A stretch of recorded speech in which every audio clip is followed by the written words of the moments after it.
créé ce nouveau café philo sous la devise Savoir pour agir autrement. Et c'est le 22 mai dernier. Donc vous êtes à la 3e séance sur Rationas et vous êtes les bienvenus. Alors j'ai voulu créer un lieu de débat vu les crises qui secouent nos sociétés. Nous avons connu 2 ans de Covid avec confinement et puis la crise écologique passe en plein. La guerre nous menace, y compris une guerre nucléaire, jamais vue encore dans ce siècle. Et puis avec un psychopathe égomane, se croyant le maître du monde, qui est le maître de la Russie. Bon, pour commencer, je vous présente mes associés, qui sont donc Edith Deléage-Perstrunski, docteur en ethnologie et professeur honoraire de philosophie, qui anime aussi un café philo à Ivry. Et surtout, elle sait de quoi elle parle quand il s'agit d'agir. Pas seulement penser, mais aussi d'agir, parce qu'elle était élue dans sa ville Ivry et elle s'y est impliquée de façon très active, elle a bougé les choses. Deuxièmement, c'est Christian Brasilevici, vidéaste, documentariste, animateur d'ateliers philo au lycée technique, et cofondateur avec moi des rencontres et débats autrement, que nous animons depuis plus de 15 ans maintenant, en invitant des philosophes, des sociologues, des penseurs du temps présent. Et ceci depuis plus de 15 ans, effectivement. Quant à moi, je suis politologue, on dit aussi politiste, journaliste et co-réalisatrice de documentaires, plusieurs documentaires que nous avons réalisés ensemble. Par exemple sur la philo, les nouvelles pratiques de philosophie avec les enfants, mais aussi dernièrement un film sur une école autrement, une école qui est dans le service public, mais qui s'est inspiré des enseignements d'un psychanalyste qui s'appelle Lévy. Alors, nous avons commencé le cycle le 22 mai, comme je disais, avec Bernard Stiegler, en lui rendant hommage, et j'ai introduit non seulement une interview que j'avais menée avec lui avant sa disparition abrupte en 2020, mais aussi vous trouvez cette vidéo sur... voilà, il y a encore une place, monsieur.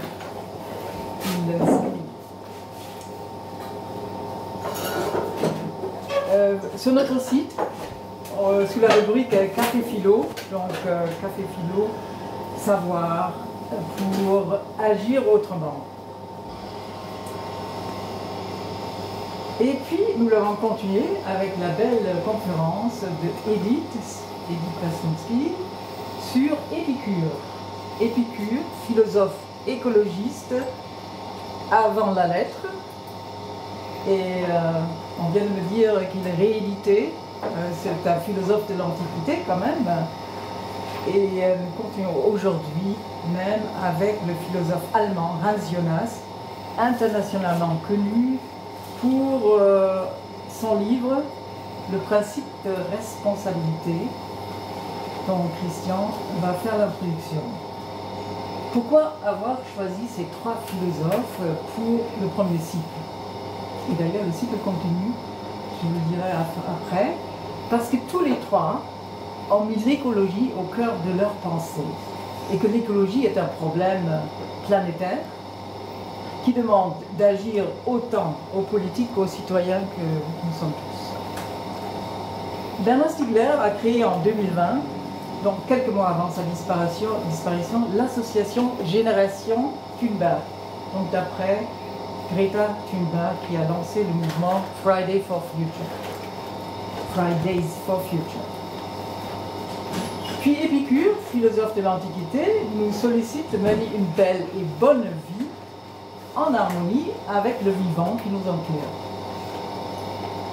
Et en dernier, Hans Jonas, vous allez le voir, né en 1903, donc il y a plus d'un siècle, et décédé en 1993, a écrit le principe de responsabilité vers la fin de sa vie, donc en 1979, qui a été traduit seulement en 1990 en français. Et ceci comme un appel à prendre soin des générations futures, comme l'a fait d'ailleurs Bernard Stiegler, qui presque 20 ans après, a comme un rappel écrit un livre sur prendre soin de la jeunesse et des générations, en 2008. Hans Jonas adresse son appel autant aux parents qu'aux politiques. L'homme est tenu pour responsable de ceux qui ne sont pas encore nés. Et là, pour la première fois, on demande une responsabilité sans réciprocité, puisque ceux qui vont naître n'ont pas de compte à rendre à ceux qui sont morts. Pourquoi? Parce que Hans Jonas considère l'homme comme un champ des possibles, de vastes possibles, et que son agir peut faire advenir soit le bien, soit le mal. Donc sur ce, je vais passer la parole à Christian, qui va vous en dire plus, sans oublier de rappeler que nous continuons ce cycle avec un débat sur Rachel Carson, pionnière de l'écologie dans les années 50, et dont Edith fera l'introduction mercredi 28 septembre, c'est-à-dire dans 15 jours. Je passe la parole, Christian, à toi. Hans Jonas, le principe de la responsabilité. Ok, merci. Je vais faire une petite introduction sur le travail et la pensée d'Hans Jonas, donc, qui est né, comme l'a dit Britt, le 10 mai 1903 en Allemagne, à Mönchengladbach en fait, et qui est mort en février 1993 à la Nouvelle-Rochelle, dans l'État de New York, aux États-Unis. C'était un historien du gnosticisme. Alors la gnose, je ne sais pas si vous savez tout ce que c'est. En fait, c'est une pensée qui date de la création du christianisme au 1er, 2e siècle avant Jésus-Christ. Donc c'est l'étude des connaissances de l'époque sur la religion, la naissance de la religion. Et donc c'est un philosophe allemand. Donc c'est avec son éthique pour l'âge technologique qu'il s'est avant tout fait connaître, en particulier au-delà des cercles philosophiques.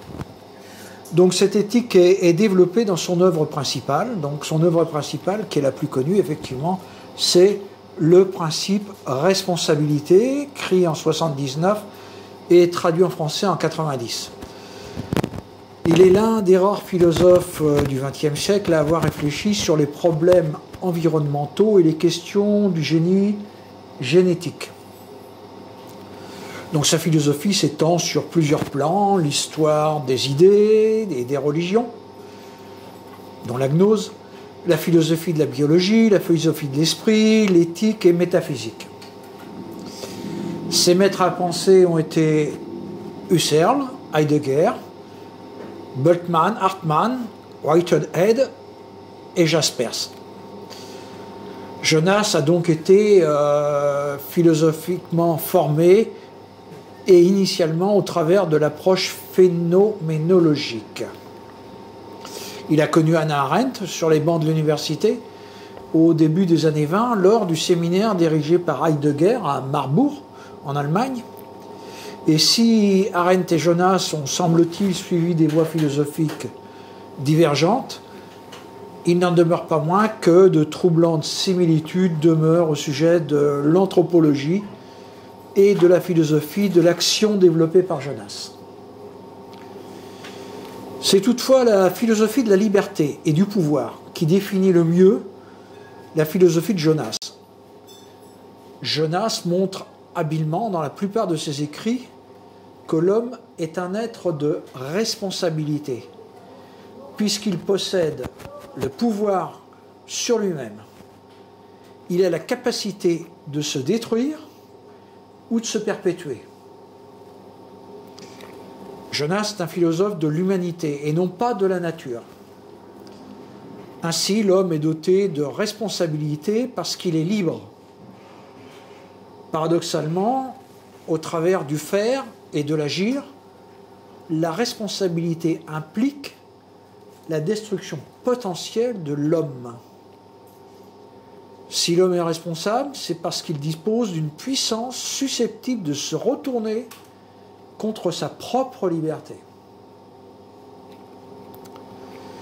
Cette prise de conscience pose que les interactions entre la théorie économique et l'environnement doivent être désormais repensées, non plus au travers d'une approche rationnelle ou raisonnable, mais d'une approche responsable. Il est d'usage, effectivement, lorsqu'on traite des déviances économiques. Bonsoir. Installez-vous, je vous en prie. Il y a plein de places encore, là par exemple. Ouais.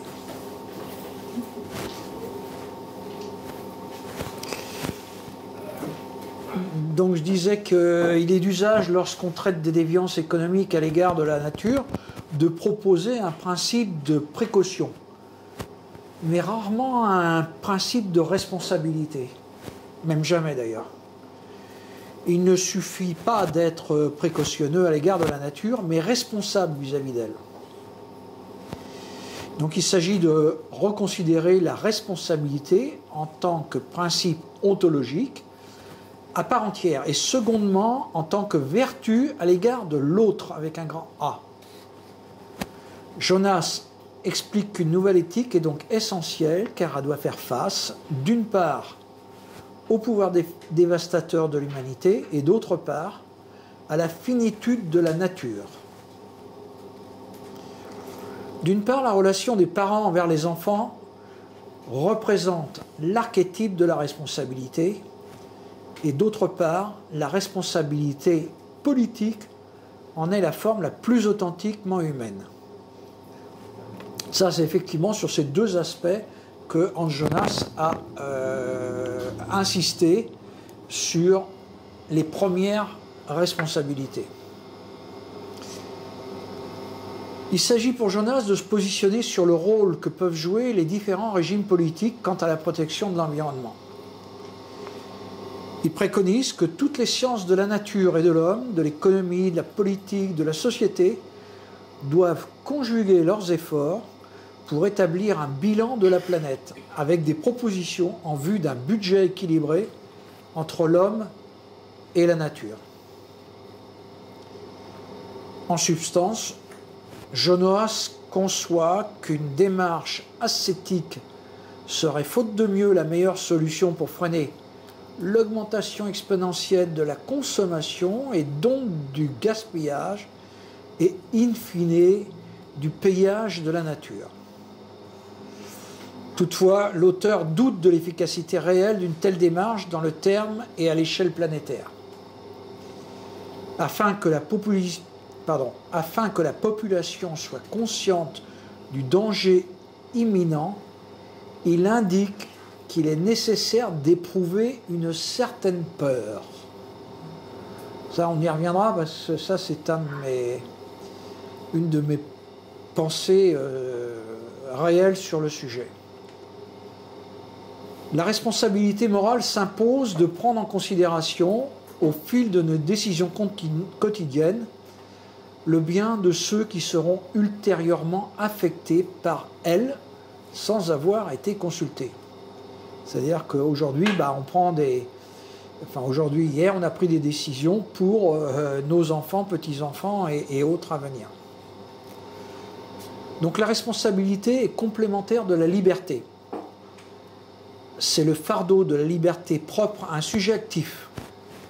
Je suis responsable de mon acte en tant que tel, de même que de son omission. faire quelque chose ou ne rien faire.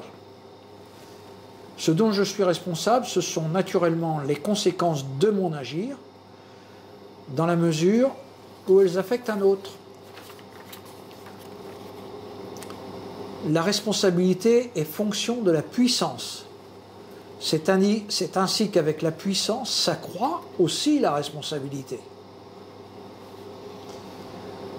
Pour fonder une éthique du futur, une éthique assumant la responsabilité de l'avenir humain, il faudrait d'une part maximaliser la connaissance des conséquences de notre agir, dans la mesure où elles peuvent déterminer et mettre en péril la future destinée de l'homme, et d'autre part, élaborer à la lumière de ce savoir, c'est-à-dire de la nouveauté sans précédent qui pourrait advenir, une connaissance elle-même nouvelle de ce qui convient et de ce qui ne convient pas, de ce qu'il faut admettre et de ce qu'il faut éviter. Bref, de manière positive, une connaissance du bien de ce que l'homme doit être. En Jonas évoque deux menaces.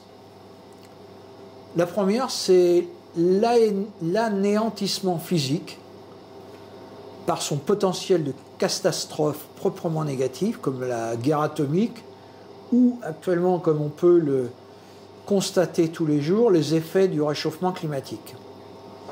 Et deuxièmement, le dépérissement existentiel par son potentiel de manipulation positive qui peut conduire à une mise sous tutelle éthique, par exemple à travers l'automatisation de tout travail, le contrôle psychologique et biologique des comportements, les formes de domination totalitaire, voire à travers une modification du reconditionnement génétique de notre nature.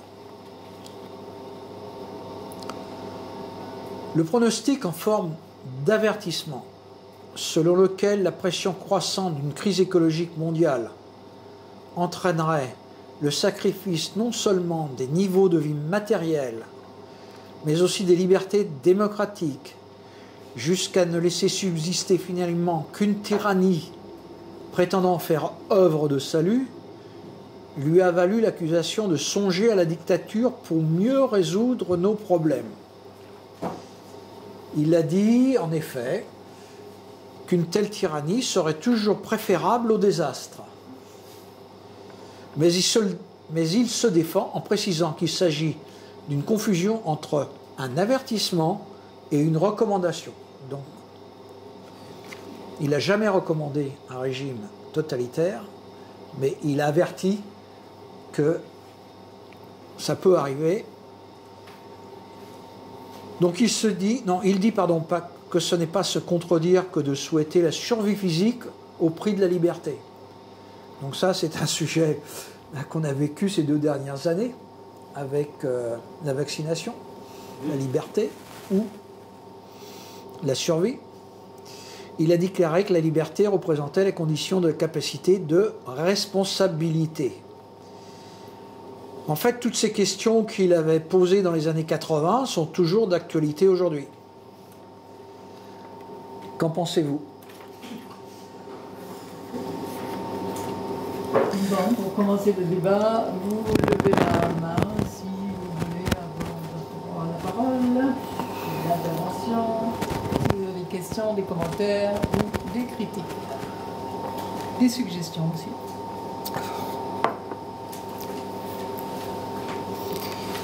Donc en fait, en Jonas, c'était en avance. Donc déjà, il avait soulevé le problème dans les années 80. Donc 80, ça fait 40 ans. Donc depuis 40 ans, qu'est-ce qui s'est passé par rapport à ce qu'il a prévu, annoncé, à demander de faire attention, etc. etc. Bon, Pascal.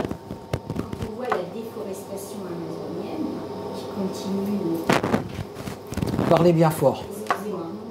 Je dis, quand on voit actuellement la déforestation amazonienne, qui est quand même une des sources du réchauffement climatique, et et la possible réélection de Bolsonaro qui l'autorise, on peut se demander si les États ont vraiment la possibilité de lutter contre, parce que c'est quand même un vrai problème, cette déforestation. C'est pas seulement en Amazonie, bien sûr, c'est la même chose en Asie, voilà, c'est en Amérique du Sud de manière générale. Est-ce que les États, ils ont un vrai pouvoir pour lutter contre ça? Tout dépend Alors, de ceux qui sont au pouvoir. Attends, c'est... Bolsonaro, c'est un dictateur. Bien C'est sûr. quelqu'un de droite. Donc, lui, ce qui l'intéresse, c'est mener un pays à la baguette. Et ce qui l'intéresse, c'est être réélu. Et par qui? Par une élite économique. Et ce sont justement ceux qui tirent profit de la vente de bois, de la déforestation. Et c'est les grands agriculteurs au Brésil. Hein. Donc il y a un combat entre la gauche et la droite là-bas. Peut-être Lula va prendre le dessus, mais on n'est pas sûr de ça. Et est-ce que Lula fera mieux ou fera pas? Bah si, non, c'est l'autre côté. Alors, tout de même, attends, hein. je peux... Tout de même, Alors- c'est vraiment l'autre extrême, qui est mise en prison par ailleurs, Oui, hein, oui. pendant des années. Mais comment revenir là, oui, on peut traiter ça comme un problème politique local, mais on peut aussi imaginer étendre cette notion de responsabilité à chacun d'entre nous. C'est-à-dire se sentir responsable du fait que ce phénomène s'étend, qu'il est encouragé par des pouvoirs politiques, dictatoriales, etc. Et se poser la question de quelle est ma part de responsabilité où que je sois dans le monde. Tu vois, voilà, c'est une autre manière de poser ce problème, parce que quand vous l'évoquez, là, on se dit, ça nous choque, quoi, et ça nous rappelle que c'est vrai, et que qu'est-ce qu'on peut faire par rapport à ça. Voilà, oui, donc c'est situer la responsabilité comme un principe qui touche chacun. D'accord. Si je peux... donc, alors des dictateurs, il n'y en a pas qu'à droite, il y en a aussi à gauche, d'une part. D'autre part, vous avez parlé effectivement du Brésil, mais il se passe la même chose en Afrique, il se passe la même chose en Indonésie et dans certaines régions d'Europe. Le problème, c'est que les gens qui sont au pouvoir dans ces pays-là sont élus. De quelle manière, ça, c'est autre chose. Et le problème, c'est qu'aujourd'hui, c'est la finance et l'économie qui règnent sur le monde. Et que si il y a de la déforestation, par exemple au Brésil, c'est parce qu'il y a des paysans qui veulent s'accaparer les terres pour pouvoir gagner de l'argent, les cultiver et gagner de l'argent. Tout est une question d'argent. Et le problème des gouvernements, que ce soit au Brésil ou en Europe ou même en France, c'est qu'ils sont soumis à ce qu'on appelle des lobbies. C'est-à-dire, les lobbies, c'est des grandes entreprises et entreprises financières ou industrielles qui pèsent sur les gouvernements pour les obliger à aller dans certains sens. Alors, on a parlé de Bolsonaro et de Lula. Lula, il a été au pouvoir pendant un certain nombre d'années. Sa campagne était basée sur l'anticorruption. Seulement, quand il est arrivé au pouvoir, qu'est-ce qu'il a pu faire contre l'anticorruption? Rien. Le problème, il a été obligé de faire avec, parce que le système était tellement implanté, tellement c'était pire que qu'il ne pouvait pas faire autrement, qu'il ne pouvait pas arrêter le pays comme ça en disant voilà, on change le système. C'était impossible. Donc il a été obligé de s'adapter au système et puis de faire avec un certain temps. Bon, maintenant, c'est pas simple. La parole à Edith et après à Alban. Oui. Moi, pour moi, et dans la continuité continuité de ce que tu as dit, Christophe, le principe responsabilité de Jonas nous interroge effectivement sur le sens du mot, du concept qu'il introduit, du concept responsabilité. Responsabilité veut dire répondre. Répondre de quoi et répondre à qui, d'une part. D'autre part, qui est responsable? La question a été posée par Martine. S'agit-il de responsabilité individuelle, de responsabilité collective? S'agit-il de la responsabilité des scientifiques? S'agit-il de la responsabilité des médias? La question est posée, faut-il se sentir responsable individuellement, collectivement? Faut-il se sentir responsable des dégâts passés et à venir produits par l'activité humaine, par l'agir humain? Et Hans Jonas est un philosophe qui s'appuie sur les recherches technoscientifiques et pas seulement techniques. Et technoscientifique, c'est le concept avancé par Gilbert Autois, qu'il reprend d'ailleurs. Philosophe belge. Philosophe belge. Et Jonas met en évidence, à mon avis, le fait que le principe responsabilité va bien au-delà de toutes les interrogations contemporaines qui véhiculent les concepts de tolérance, de bienveillance, d'apaisement dans les discussions contemporaines entre les humains par rapport à l'agir, par rapport au vivant, par rapport à la vie tout court. Et cela m'a été enseigné par Ricoeur, qui est celui qui a introduit en France Jonas dans ce bouquin, Le temps de la responsabilité. Enfin, ce bouquin est un bouquin collectif organisé par Frédéric Lenoir avec toute une série de scientifiques dont Jacques Testard, dont Jean Bernard, dont Simone Veil, et de philosophes, Emmanuel Levinas et tant d'autres. Mais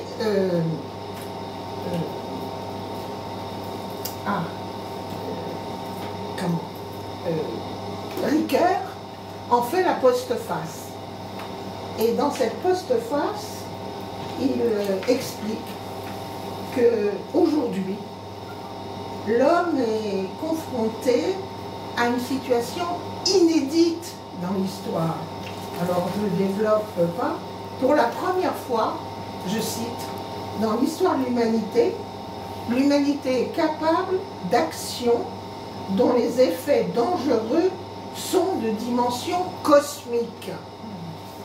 La nature à l'abri de laquelle l'homme a vécu jusqu'à nos jours se trouve menacée au niveau des grands équilibres, etc. La nature qui jusqu'alors nous abritait se trouve désormais remise à la garde de l'homme. Autrement dit, ce qui est en question dans le principe responsabilité de Jonas, que Ricoeur reprend à son compte, c'est le couple agir monde habitable, qui aujourd'hui est devenu qualitativement différent. Et donc, dit Ricoeur, l'enjeu de cette réflexion et de cette analyse, c'est tout simplement la perpétuation de l'histoire humaine. C'est pour ça que Jonas a dit, enfin écrit, réfléchi et écrit, ce nouvel impératif agit de telle sorte qu'il existe encore une humanité après toi. Et c'est pour ça que, et c'est la question que tu poses, Christian, en effet, Jonas insiste sur le fait que cette humanité future, remise à notre garde, à notre agir, elle est essentiellement fragile. Elle est le périssable par excellence. Et c'est un fait nouveau qu'il faut analyser et dont il faut tirer toutes les conséquences. C'est que l'homme est devenu maintenant dangereux pour l'homme. Donc, il est devenu dangereux pour lui-même en mettant en danger la vie qui le porte et la nature à l'abri de laquelle il vit. D'où, si l'homme est devenu le périssable par excellence, eh bien, la maxime de toute morale de la responsabilité, c'est la mesure, la retenue, voire l'abstention d'agir, et l'idée qu'il faut faire avec la peur.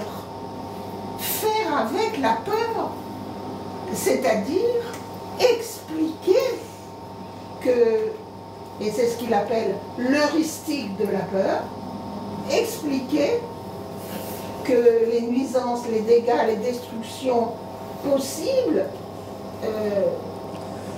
sont finalement le risque de la non-perpétuation de l'existence humaine. Et donc, à partir de là, politiquement, en effet, la question est posée, les discussions, l'éthique de la discussion doit se mettre en place et l'argumentation doit prendre en compte cette peur. D'une part, le fait que l'humanité est périssable et fragile définitivement, et d'autre part, cette peur que l'homme fait à l'homme. Et aujourd'hui, et je m'appuie sur un ouvrage, cette fois, d'une journaliste, Marie-Monique Robin, qui vient d'écrire La fabrique des pandémies, et qui, elle, rassemble plus de 60 chercheurs scientifiques, chercheurs, techniciens scientifiques, qui mettent en évidence le fait que, effectivement, aujourd'hui, c'est de cela qu'il s'agit, la responsabilité individuelle, collective, des scientifiques, des médias, par rapport au caractère définitivement périssable de l'humanité et de la peur induite par ce périssable de l'humanité ou cette fragilité de l'humanité qui est inédite, nouvelle, jamais conçue. Et donc, vraiment, les questions politiques ne peuvent se traiter que en ayant cette réflexion, enfin, cette compréhension du caractère absolument inédit de la périssabilité de l'humanité. Il y a un autre philosophe mais bon, on pourrait en citer 50, mais Yuval Noah Harari. Ah oui, pas un philosophe, c'est un historien. Un historien, pardon, justement. Philosophe,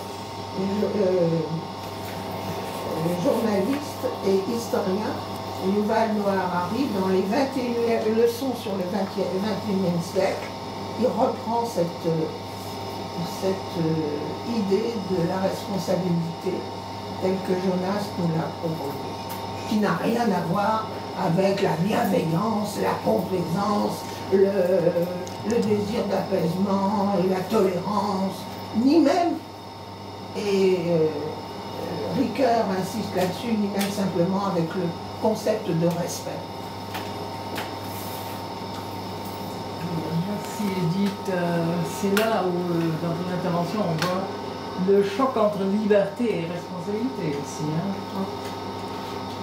Alban. Non, c'est une réaction à chaud par rapport à ça Parlez un peu plus fort. On enregistre. Non, mais j'avais juste une réaction à un propos antérieur, mais c'est... D'accord. Dommage.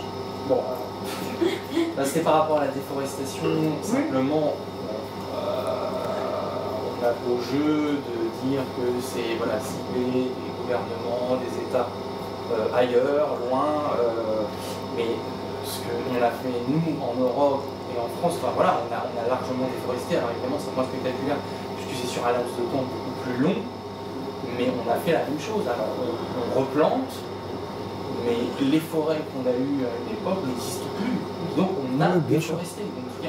Donc, on doit se sentir pas seulement responsable parce qu'il y a des êtres humains ailleurs et que on est dans un monde globalisé, on se regarde par responsabilité politique et par tentative d'influence sur ce qui se passe ailleurs, mais c'est nous-mêmes, en tant que culture, qu'on doit mettre en question, pas simplement regarder avec son regard extérieur en disant il se passe ça en Afrique, il se passe ça... Et ce serait un peu extérieur à nous. On doit se sentir... au-delà de la responsabilité coupable pour ce qui a été fait. Et je veux dire, c'est fichu. Donc il faut quand même prendre acte de ça et pas simplement regarder comme ça de loin, c'est un peu les autres. Non, mais c'est les autres, mais il y a quand même deux échelles. La France est un petit pays et c'est un continent quand il s'agit du Brésil. Hein, c'est pas la même échelle. Et tout à l'heure, j'ai dit que c'est pour l'exportation du bois. En fait, ils déforestent pour faire des plantations de soja qui s'exportent très très bien. Et nous en sommes des consommateurs en Europe. Et donc c'est un cycle économique qui est très dangereux. Hein, très dangereux. Et bon, là, l'agir consisterait à ne plus manger tant de viande, réduire notre consommation de viande. C'est ça, parce que le soja, c'est pour l'alimentation du bétail, en gros. Ou de l'huile de palme, par exemple, aussi. Ouais. Oui, ça c'est en Indonésie. Pas seulement. Moi, j'ai été en Colombie, je peux vous dire qu'ils rasent à fond pour retrouver. Ah oui, mais c'est pas seulement en Indonésie. il faudrait que l'ONU s'en charge, mais malheureusement, ils ne sont pas d'accord. Politique. Ça, c'est Alors, c'est justement Jonas qui fait appel aux politiques, en politique et aux parents aussi pour l'éducation des enfants. L'Assemblée nationale de l'ONU ne votera jamais pour l'instant. Bah non, parce que déjà, il y a 4 pays qui ont un droit de veto et le moindre 5. D'accord, j'en ai oublié un.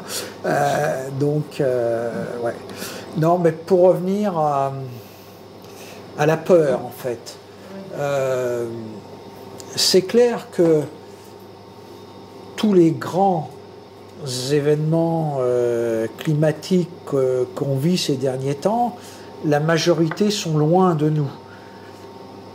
Ça commence à se rapprocher, sérieusement même.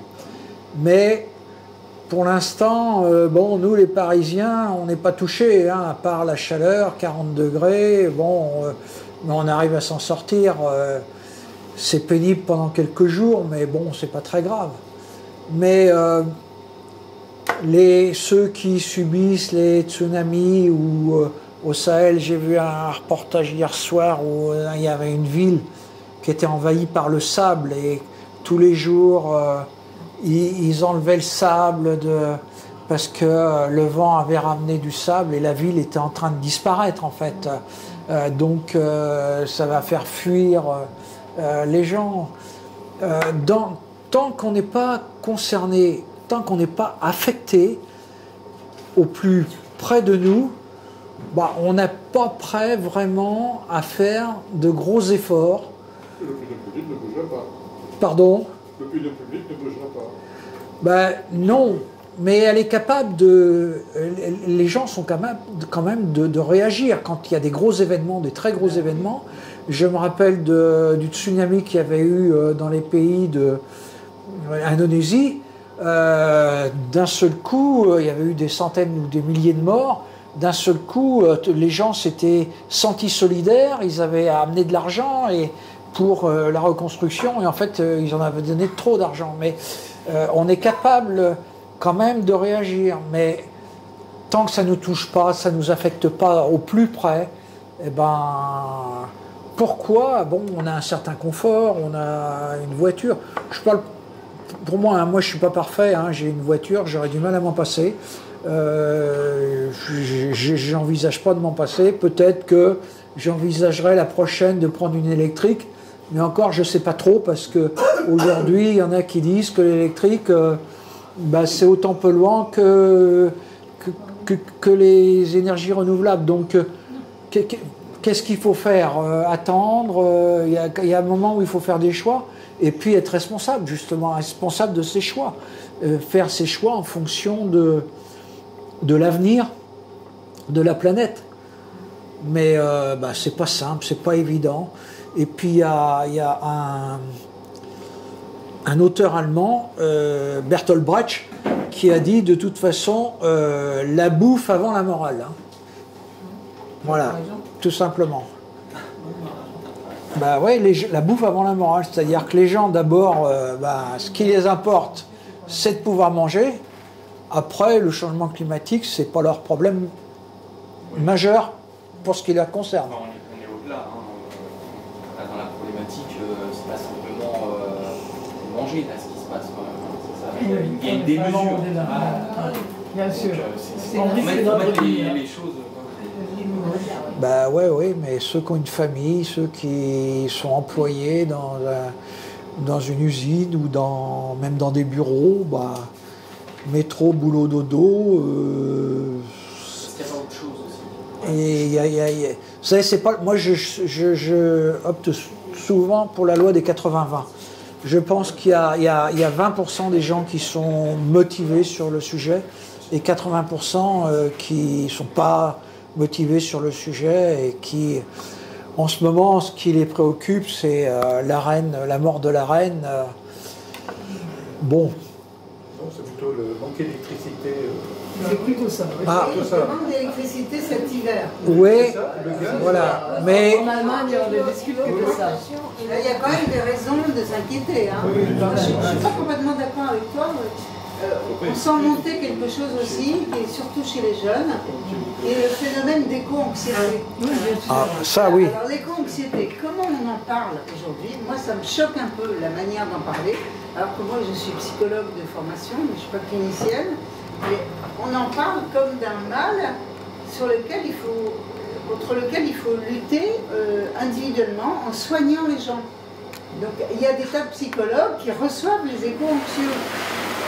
C'est pour les faire élaborer, pour qu'ils sortent de l'angoisse et des symptômes, et que éventuellement ça débouche sur des plans d'action et des manières d'agir. Mais moi je trouve ça à la limite du malsain, cette histoire-là. Enfin, moi ça me choque. Ça me choque parce que je me dis, mais oui, en fait les éco-anxieux, ils pourraient aussi se réunir, hein, je veux dire, plutôt que d'aller se soigner individuellement. Ouais, absolument. Parce que c'est justifié cette anxiété.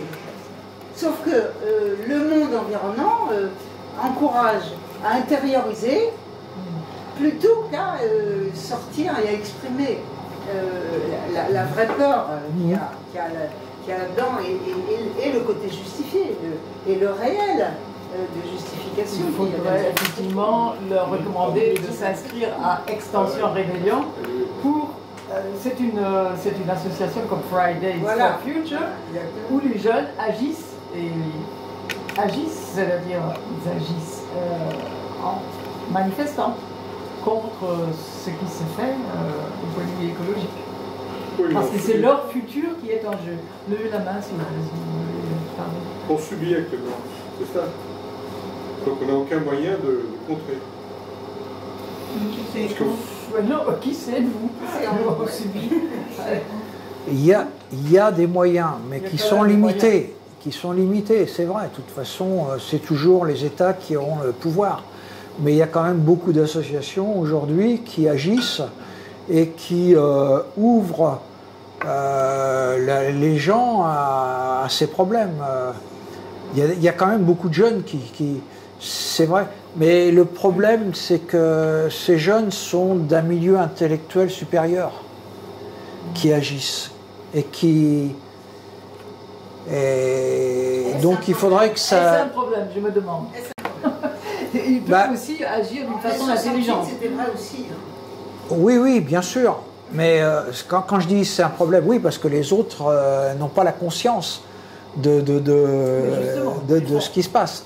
Et c'est vrai que, heureusement, hein, c'est pas, je ne dis pas que c'est pas bien, au contraire, c'est très bien que ces jeunes-là, justement, profitent de leur culture pour agir à leur manière et dispenser des informations autour d'eux. Non, ça je suis d'accord. Mais c'est pas la majorité, c'est ça que je veux dire. C'est ça que je veux dire. En fait, la vraie angoisse, moi je crois, c'est on sent bien qu'il y a un changement de mentalité qui est nécessaire. On saurait même le décrire, si on arrive à en parler là. Mais simplement, on ne sait pas comment ça va se transformer tout ça. C'est-à-dire que c'est très difficile. C'est pour ça que la philosophie, ça peut vachement aider quand même, à mon avis. Des gens comme, Il y a eu quand même comme Bernard Stiegler, il aide beaucoup à commencer à s'assurer de pouvoir penser les choses qui nous dépassent complètement et qui nous font une peur bleue parce que on n'a pas de prise On ne connaît pas. directe, voilà, où on ne connaît pas. Voilà. Voilà, moi je pense que une des grosses angoisses, c'est le fait que les mentalités doivent changer et on ne sait pas comment. On ne sait pas comment et on n'est pas sûr, même si on participe à un mouvement, que ce mouvement va aller dans le sens que nous souhaitons. Ça peut aussi, enfin, je sais pas, je dis n'importe quoi, des perturbations sociales, ça peut aussi déclencher des décisions dictatoriales, hein. Évidemment, hein. Bah, il parle de dictature. Préférable à l'extinction. Mais on sait très bien qu'on n'est pas garanti d'arriver au bout du changement à ce qu'on voudrait. Bon, la preuve, c'est que Allende, il a raté, Lula, il a raté aussi, et qu'il se passe dans les États cette espèce de double... divorce du pouvoir en deux parties, avec l'État qui continue à essayer de gérer comme il peut, et puis ce que Deleuze appelait, comment il appelait ça déjà il appelait ça la machine de guerre. Voilà. La machine de guerre, c'est les mafias, les lobbies, c'est les je parlais lobbies, tout à l'heure. les lobbies. Et tout ce qui se met en guerre contre le changement. Et pour garder les intérêts, les pouvoirs, les arrivées d'argent, l'économie, etc. Et du coup, si on ne s'attaque pas à cette machine de guerre, en fait on est innocent. Enfin, je ne sais pas, des gens comme Allende ou Lula ont une grande part d'innocence. Et Dieu merci, c'est utile, parce que ça les amène à élaborer un discours. Mais ça ne suffit pas. Ça ne suffit pas. Il faut aussi une puissance d'agir qui permette d'impacter les machines de guerre. Et là-dessus, comme on le fait. Ouais, là-dessus, j'ai une réminiscence de la Convention citoyenne sur le référendum que notre président a complètement passé sous la table. Je veux dire, voilà une initiative initiée par, pour une fois, un homme politique qui promet en plus de l'appliquer et qui n'en fait rien. Je veux dire, c'est un découragement total pour les gens impliqués, convaincus, qu'ils ont fait quelque chose, qu'ils ont appris des choses déjà, et puis après qu'ils ont agi pour le bien de la société, et après, non, c'est passé sous la table. Là, il y a des vrais découragements. Hein. Alban a la parole. Oui, mais Macron a été réélu. Mais du coup, ça pose la question de comment ça se fait que... quel est le lien entre les machines de guerre et la population, une majorité de la population qui pourrait faire bouger les gens. Qu'est-ce qui fait que... quels sont les processus, la philosophie? Est-ce que la philosophie doit aider à comprendre ce qui se passe ou à proposer des solutions? Donc, mais déjà peut-être comprendre ce qui se passe. C'est quoi là ici, qu'est-ce qu'on peut dire sur les raisons qui font qu'une majorité des consciences ne s'éveille pas? Voilà. Et donc les processus concrets entre guillemets, donc sur les individus. Voilà. Alors, soit on a une théorie qui dit les gens sont bêtes, mais par nature. Voilà, il y a une partie, il y a une 90% de l'humanité de toute façon qui est bête par nature. Pour moi, c'est pas mon point de vue. Mais soit on se contente de ça et puis hop, l'affaire est pliée, hein. Il ne se passera jamais rien et là on est dans le pessimisme. Mais on peut, il y en a, hein. Il y a des moments à adopter cette philosophie, pourquoi pas. Après tout, moi j'ai pas de réponse et qui peut prétendre avoir une réponse sûre là-dessus? Il n'y a pas un gène qui un ouvrage comme ça sur la bêtise. Voilà, oui. Alors qu'est-ce qu'il nous dit là-dessus? Je pense qu'il il pense pas que ce soit génétique. Il pense que voilà. C'est bien voulu. C'est bien voulu. Qu'est-ce qui conditionne une majorité de la population à la bêtise? Est-ce que c'est de les mettre en situation de précarité sociale? Et là, on bute avec ce qu'on disait, c'est-à-dire on a faim, donc on ne pense plus à rien d'autre. Est-ce que c'est ça le gros du processus ou est-ce qu'il y a autre chose? Alors voilà, après moi je pense à la propagande, je sais pas, la peur, Par exemple, aux États-Unis, les Américains, donc aussi un peu, ils vivent leur richesse comme une récompense divine. Comme une récompense divine. Le calvinisme, c'est ça, ils donnent la réussite matérielle et le signe de leur élection future. Donc résultat, on a un président des États-Unis qui dit qu'un jour, le style de vie américain n'est pas négociable, il le dit clairement. Bon, je prends les États-Unis, ma fille est allée dans les Émirats arabes il n'y a pas longtemps, les Émiratis reçoivent leur richesse, ils ont rien foutu, ils ont simplement laissé les compagnies creuser le sous-sol. C'est pareil, c'est Allah qui les a récompensés. C'est vécu comme ça. Puis bon, on est tous drogués à la consommation. Enfin, moi, le premier. Peut-être pas le premier, mais je ne suis pas le dernier non plus. Je vais réagir à votre truc. Moi, je connais rien à votre philosophe, je crois qu'il s'appelle Stigler, mais monsieur a dit quelque chose d'intéressant. Il se demandait pourquoi les gens étaient si. C'est quoi le terme que vous avez utilisé?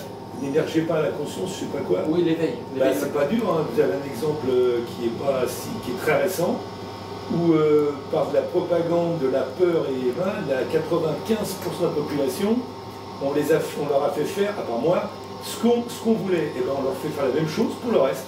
En fait, ils appliquent, moi je pense, ils appliquent le même système de fonctionnement, les mêmes ficelles, pour penser, pour faire penser, alors je dis pas qu'ils ont tort, hein, pour faire penser à la population qui vont mourir, qui vont crever de froid cet été, enfin cet hiver, alors qu'en fait c'est, bon, à mon avis c'est du baratin, mais peu importe, enfin il y a des critères, mais je pense qu'ils utilisent les mêmes ficelles. Là, on a bien fait peur à la grande majorité des gens, et les gens, ils sont pas idiots, c'est qu'ils se sont dit, je veux avoir mon boulot, je reste à mon boulot, donc je me fais injecter. Là, je me dis, moi je les emmerde, allez vous faire foutre, et je l'ai pas fait. Mais j'étais en condition pour pas le faire. Mais les autres, j'en ai croisé plein, ils étaient pas idiots. Que ce soit même un gars qui n'est pas d'études ou un mec qui est 10 ans bac plus 10, j'ai vu tous les cas de figure. Ils sont pas idiots les gens, mais ils ont peur et ils se disent ils vont faire comme les autres. C'est des expériences dont on a parlé longtemps et les gens ils ont tous suivi. Et là ils ont bien fait leur coup. Tout le monde pense. Là j'écoute dans les rendez-vous que je fais. On va crever de froid. Qu'est-ce qui va se passer? Je dis mais À votre avis, les réacteurs nucléaires qui actuellement ne fonctionnent pas, ils ne fonctionneront pas plus cet hiver. Mais l'hiver dernier, ils ont fonctionné. Vous n'avez pas eu froid. Il est où votre problème? En fait, on leur fait croire qu'il y a zéro, qu'il n'y a rien qui va marcher et qu'il n'y a plus d'énergie. Ah ouais, bah alors. Et en plus, les gens sont. Alors là, c'est pas qu'ils sont bêtes, je pense qu'il y a un manque de fonctionnement, c'est qu'ils ont interprété la parole de notre cher président en disant: ah ben vous coupez chez vous votre télévision, enfin votre box, votre machin, hein, et vous allez, effectivement, si vous enlevez la prise, vous demandez moins de courant. Sauf que les gens, ils ont oublié un truc important, c'est que c'est pas maintenant qu'il faut le faire. C'est cet hiver, parce que l'électricité ne stocke pas, ne se stocke pas. Si vous demandez moins, bah, la production, elle va baisser, elle va s'adapter à la demande. Et les gens, ils pensent que déjà, il y en a qui ont bac plus 10, ils croient, je vous assure, hein, ils se disent: ah mais moi j'ai déjà commencé, j'ai enlevé ma prise le soir. Mais on n'en a rien à foutre de ça. L'électricité ne se stocke pas, c'est dans 6 mois qu'il faudra faire ça, pas maintenant. Donc là, ils sont vraiment bêtes. Parce qu'ils n'ont pas de connaissances scientifiques. Pourquoi? Mais la majorité des gens, ils croient ce qu'on leur dit. Manque de connaissances. Voilà, ben, ils croient. Scientifiques. Alors, il y a des choses vraies, il y a des choses vraies, hein, il y a des choses vraies, c'est sûr qu'il y a des tas de critères objectifs. Mais globalement, je trouve que ça participe du fait que les gens, ils réfléchissent pas trop, et comme ils ont peur et qu'ils veulent préserver leur prix carré, ils suivent. Et il y a 80-20, les 80 suiveurs et les 20% qui vont réfléchir. Alors les philosophes peut-être qui peuvent aider, j'en sais rien. J'ai jamais vu un philosophe faire avancer le monde, ils ont écrit plein de textes, c'est sûr. Depuis l'aube de l'humanité, j'ai jamais vu des philosophes changer la face du monde. Enfin, moi, ça me Descartes, il a changé la face du monde, quand même, avec sa partie. Et Marx. Oui, enfin, oui, si on veut, il a changé. Il n'y a pas que la médecine. Bien sûr. Attends. Moi, j'avais 2 personnes en EHPAD pendant le Covid. Je peux savoir votre prénom? Rémi. 2 personnes, ma mère et ma belle-mère. Si on voulait les visiter, il les montrer qu'on était vaccinés. C'est-à-dire qu'il y a quasiment une obligation. Un peu comme Djokovic, il n'a pas pu jouer je ne sais pas où, parce qu'il n'a pas voulu se faire vacciner. Oui, mais je sais ça. Oui, mais c'est pareil. Bon, lui, il a pu se permettre de pas aller. Moi, aller voir 2 personnes en fin de vie, je ne pouvais pas ne pas me faire vacciner. C'est qu'il y avait carrément non seulement de la bêtise, il y a même une contrainte légale et réglementaire. Vous avez cédé à mais c'est ça, j'ai pu voir ma mère et j'ai pu voir ma mère. Moi, je ne l'aurais pas fait. Voilà, après, chacun fait comme il veut. Entre ne pas avoir ma belle-mère et une piqûre dans le là, ça se débat, il y a un moment où ça se débat. Ça se débat, hein. De toute façon, le sort du non, mais c'est là. Un peu de règlement quand même. Hein. Levez la main et chacun son tour. Alors, Alban, vous devez parler. On ne peut pas rentrer dans un débat. Il y a une première prise de parole ici. Une première prise de parole a toujours la priorité. C'est intéressant. Arrêtez de discuter en coin. Monsieur, vous êtes. Votre prénom, s'il vous plaît. Alain. Je voudrais revenir à Hans Jonas. Oui. Tout ce que vous avez dit, c'est très bien. Moi, je me pose la question, effectivement, individuellement, je prends acte, je prends des décisions pour ne pas, etc. Mais par contre, je ne vais pas aller croire que mon action individuelle ou les actions individuelles vont arriver à changer quelque chose. J'ai fait 68, on y a cru. Il y a eu d'autres générations, vous parlez de Hannah Arendt, de Hans Jonas, toute la génération 1920 en Allemagne, les élèves d'Heidegger et Husserl qui étaient son maître et tout. Ils ont cru, ils ont voulu refaire, à chaque fois on y croit, et à chaque fois on se retrouve sur autre chose. Donc, mon action individuelle, elle ne va pas suffire. N'empêche qu'effectivement, il faut en avoir une. Et de l'autre côté, au niveau de l'État, entre guillemets, l'État lui-même, il n'est pas maître. Comme vous l'avez dit, hein, ça va être les leviers et ça va être autre chose. Ouais. Et le troisième élément, je suis alcoolo, je suis addict à la drogue, etc. Je sais que ce que je fais me fait du mal, mais je vais quand même continuer à le faire. Donc on constate effectivement, mais par contre, moi j'ai écouté dernièrement Fabian Scheidler, La fin de la méga machine, tout ce système économique qui en fait ne dure que depuis 200 ou 300 ans, mais qui effectivement emmène à la destruction. Et je fais une petite publicité, Fabian Scheidler est invité aux rencontres de Technologos le 22 et 23 et 24 septembre, vendredi, samedi, la semaine prochaine à la faculté Jean Monnet à Sceaux. Il y aura Hélène Torgeman aussi, il y aura Alain Gras, il y aura Latouche qui sera là. Jean-Luc Porquet, enfin voilà, tout le monde est... Dites-nous le nom de cet intervenant. Fabian Scheidler. Scheidler, SCH IDLER, la fin de la méga machine. Oui, j'ai noté. Et il a écrit ça quand 2020. D'accord, 2020. Et j'ai pas compris son message. La fin de la méga machine, c'est quoi? Il analyse, si vous voulez, tout ce système capitaliste qui emmène à une destruction qu'on ne peut pas empêcher. Et ça, c'est pas nouveau, non? Ouais, c'est pas nouveau. Qu'est-ce qu'il fait? Il doit bien dire quelque chose de nouveau dans l'histoire, non? Désolé, c'est intéressant. C'est la même chose que pour Ron Jonas, il constate quelque chose. Non, il a été pionnier, enfin, avec... Oui, bah, il a été pionnier, etc. Je vais en parler à mon ami, elle me dit, bon, bah, c'est l'utopie. Ah, on constate. Les jeunes ne croient pas ça, hein. Les Fridays for Future ne croient pas que ce soit l'utopie. Et Extinction Rebellion non plus, ils s'engagent vraiment. Oui, et ils font des actions, même pour aller en prison, ils n'ont pas peur. D'accord, mais si je veux... Parce que ça les concerne personnellement, parce que c'est leur génération. Si je veux rejoindre Extinction Rebellion, il faut que je me connecte avec un smartphone. Ah bah oui. Oh, ouais, bah, ça va avoir des problèmes. Hein. Si. Ah oui, donc il faut voir qu'est-ce qu'il y a en amont du smartphone et qu'est-ce qu'il y a après en recyclage. Je pense que quand même là, vous trouvez des bonnes excuses. Non. Disons, si vous voulez. Non, mais Extinction Rebellion. Mais c'est intéressant ce qu'il dit. T'as pas levé la main. C'est encore un empêchement qu'on choisit de se mettre dans les pieds ou pas, quoi. Mais en fait, évidemment qu'on peut se poser la question à n'importe quel acte. Est-ce qu'on arrête de le faire ou à cause de l'avenir de la planète ou pas, quoi. Et avec ça, c'est des vrais choix de vie. Ah, c'est des choix de vie. Hein. Ça, c'est un bon mot. Donc, moi, je peux pas... Il y en a quand même, hein, qui je peux pas attaquer quelqu'un qui va dire mais je vais aller vivre à la campagne, je vais arrêter de manger de la viande, je vais cultiver mon jardin, etc. Je ne veux pas le condamner. Mais en même temps, ça suffit pas. C'est pas forcément ça le choix. Nécessaire, pas suffisant. Voilà, c'est pas forcément ce que je veux faire. Mais en tout cas, ça pose la question de... si on en fait uniquement une question de morale, il y a 36 000 morales qui vont se lutter, qui vont rentrer en conflit les unes avec les autres.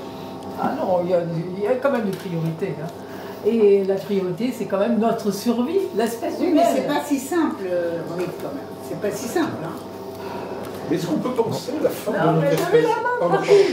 Je me demande si le problème fondamental n'est pas celui-là, notre incapacité à penser déjà notre propre mort, c'est un peu délicat, la finitude de l'espèce humaine, la fin possible. Je me demande si ce n'est pas un problème philosophique. Ah non, là c'est vraiment réel. Avec les tsunamis et les... Est-ce que vous avez vu les icebergs qui coulent dans la mer? Je ne parle pas de la mort ou des catastrophes ou de ce qui se passe. Mais je pense à la fin de l'espèce humaine. La fin de l'humanité, oui. La fin de l'humanité. Est-ce que nous ne sommes pas incapables de la penser tout simplement? Moi je peux la penser. Edith. Oui, la fin de l'humanité, c'est exactement ce que Jonas se met à penser. C'est-à-dire qu'effectivement... Oui, mais je ne parle pas simplement d'un philosophe allemand qui écrit à la fin de sa vie. Je pense globalement. Oui, globalement. À tous. À partir de... Effectivement, est-ce que c'est pas cette peur de la fin de l'humanité qui traverse les individus aujourd'hui et qui fait que les gens se mettent la vie, la vue, soit disent moi carpe diem. C'est ça. Moi après moi le déluge. Après moi le déluge, ça c'est encore une autre façon de voir. Mais carpe diem, moi je cherche mon plaisir individuel, comme il a été dit, chacun fait comme il veut. Hein. Les gens, mais pas moi. C'est l'expression que j'ai entendue. Il y a les gens, il y a ceux qui disent ah ben les autres c'est qu'ils sont bêtes. Bon. Il y a ceux qui disent ah ben les autres ils ont peur. Mais moi, carpe diem. Moi, plaisir. Et je ne pense pas, et je ne veux pas penser que l'humanité, effectivement, est peut-être amenée à disparaître, non pas parce que la mort a toujours été là, mais parce que l'agir humain entraîne la disparition de l'humanité, la disparition non seulement possible, mais probable. Alors, je pense...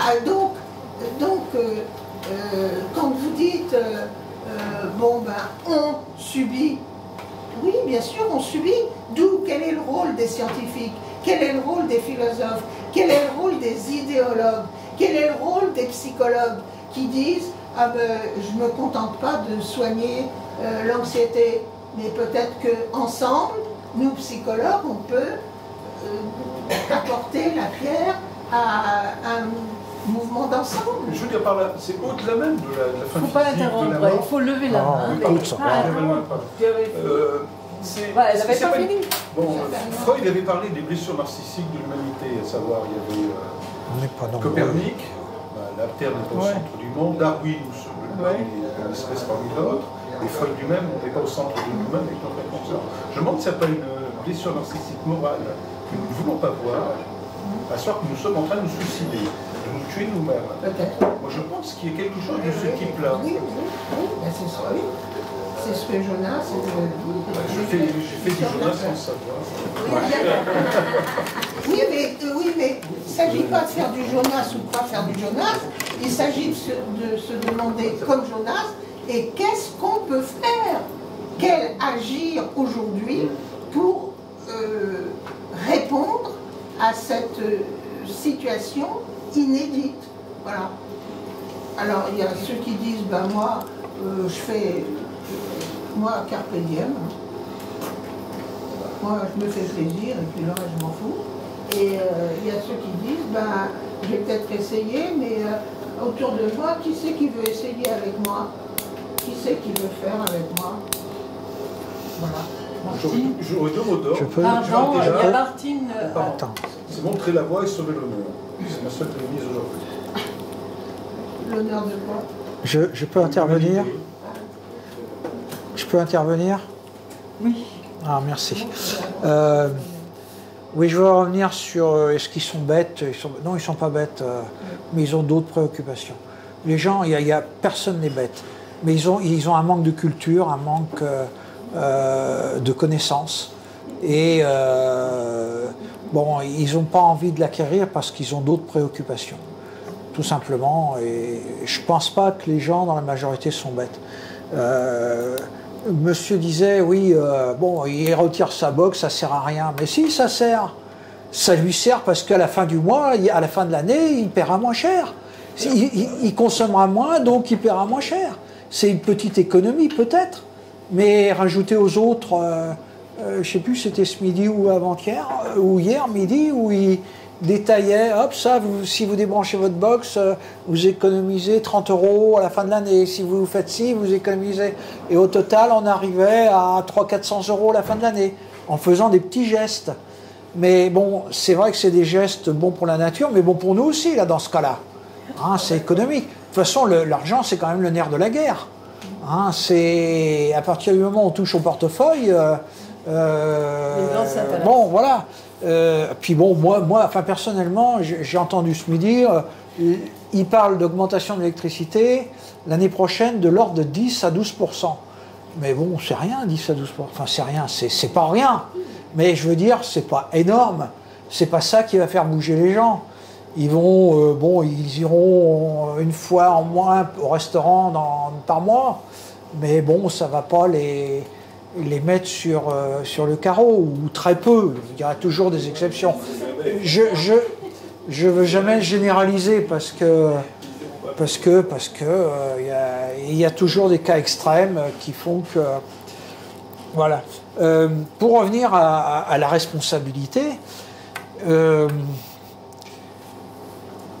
il y a beaucoup de gens qui ne veulent pas de responsabilité, que les responsabilités, ça les repousse, ça les rebousse. C'est samedi dernier, hein, je crois, c'était Nadia qui disait qu'elle avait une amie qui avait quitté son boulot, qu'elle avait un bon boulot, et qu'elle voulait rentrer dans une usine comme simple à la chaîne ou un truc tout simple, parce qu'elle en avait marre des responsabilités. Elle dit, j'ai envie de bosser parce que j'ai envie de lien social, mais j'en ai marre des responsabilités, donc un boulot dans une usine, hop, je ne vais pas gagner grand-chose, mais au moins, pas de problème de responsabilité. Et il y a beaucoup de gens qui les responsabilités, ça les rebute. Il y en a énormément. Mais c'est pas pour ça qu'ils sont bêtes. C'est un choix. Ils n'ont pas la capacité. C'est une question de capacité aussi. C'est pas le même type de responsabilité quand même. Parce que là, on parlait d'une responsabilité un peu morale par rapport à une nation, que là, vous parlez de responsabilité dans le monde du travail, dans un système très particulier. Oui, mais ça se rejette sur le reste. C'est-à-dire que... Moi, non. Franchement, je récuse la comparaison de responsabilité. Non. Moi, je pense que ceux qui ne prennent pas de responsabilité, ils en prendront très peu avec leurs enfants, ils n'iront jamais dans une association pour s'occuper des autres. C'est des gens qui sont centrés sur eux-mêmes et c'est tout, quoi. Enfin, moi, c'est ma façon de voir. Hein, j'ai aussi une certaine expérience d'association, de travail, etc., etc. Bon, c'est ce que je pense. C'est le jeu social dans le travail, les responsabilités. En gros, c'est monter dans la hiérarchie, etc. Donc c'est vraiment un jeu particulier. Moi, je vois pas le même type. Martine. Oui, mais je suis un peu d'accord avec Alban. On peut très bien avoir ras-le-bol des responsabilités de chef, par exemple. Ça, je peux vous dire que je l'ai eu. Je suis bien contente de m'en être sortie. Et c'était pas facile de s'en sortir. Parce qu'une fois qu'on t'a mis dans un rôle, c'est contraire aux usages de faire l'itinéraire inverse. Donc il faut trouver encore une autre voie, la tienne. Voilà. Mais il y a des contraintes sociales qui font qu'il y a des types de responsabilités qui peuvent devenir insupportables, alors que les autres, ils sont bien contents que tu les prennes. Et que ça peut te devenir insupportable. C'est possible. Et ça, c'est pas répréhensible. Moi, je pense qu'il faut faire attention à pas juger ce genre de phénomène. C'est complètement respectable. Enfin, moi, je demande à ce que ce soit respecté. Oui, bon, voilà, c'est pas... J'ai pas dit de mal. Hein. Mais au moment où on prend sa retraite, il y a aussi un dégagement des responsabilités. C'est pas désagréable, ça ne veut pas dire qu'on devient irresponsable sur toute la ligne. Voilà, tu vois, je sais pas, il faut pas... On est loin de l'écologie. Mais si, au contraire, c'est en plein dedans. Alors moi, ma question... Oui, Pascal. Qu'est-ce qu'on peut faire? S'engager dans une association, Moi, j'aimerais bien trouver une association pour m'engager. Je viens de parler de l'extension Réunion. Non, mais il y a des centaines. À Paris, il y a des milliers d'associations. Non, mais pas que pour l'écologie. Il y en a pour l'écologie, il y en a peut-être des centaines, je ne sais pas. Mais il y a des milliers d'associations à Paris. Je crois que c'est 6 000, un peu plus de 6 000 associations. Dans le tas, il y a sûrement moyen de trouver quelque chose qui nous affecte. C'est un jour, c'est le hasard d'une rencontre, souvent, qui dit, tiens, quelqu'un qui vous parle de ça. Ah, ouais, ça peut m'intéresser.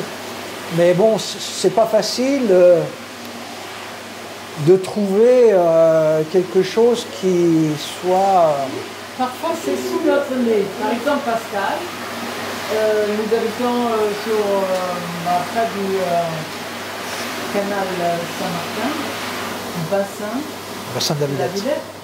Et là, il y a les ramasseurs de plastique, de déchets. C'est des jeunes. Moi, je trouve ça admirable.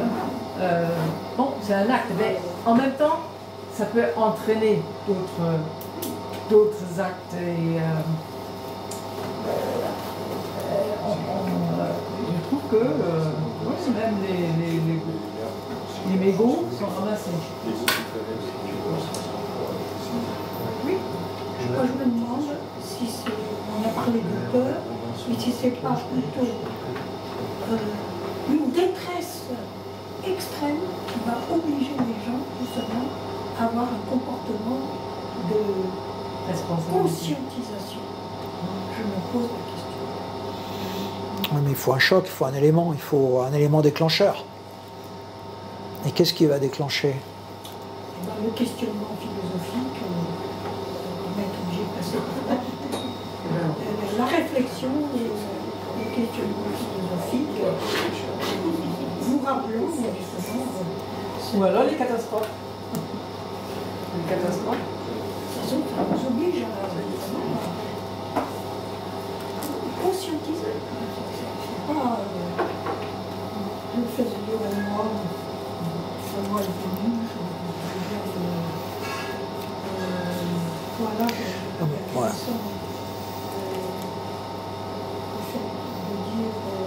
Non, bah, je vais fort, je veux pas. Non, mais je réfléchis en même temps. Le fait de dire, moi, j'en ai marre d'être responsable, voilà. Mais il y a quand même derrière quelque chose qui nous permet justement d'aller plus loin. Et donc ce changement est intéressant. C'est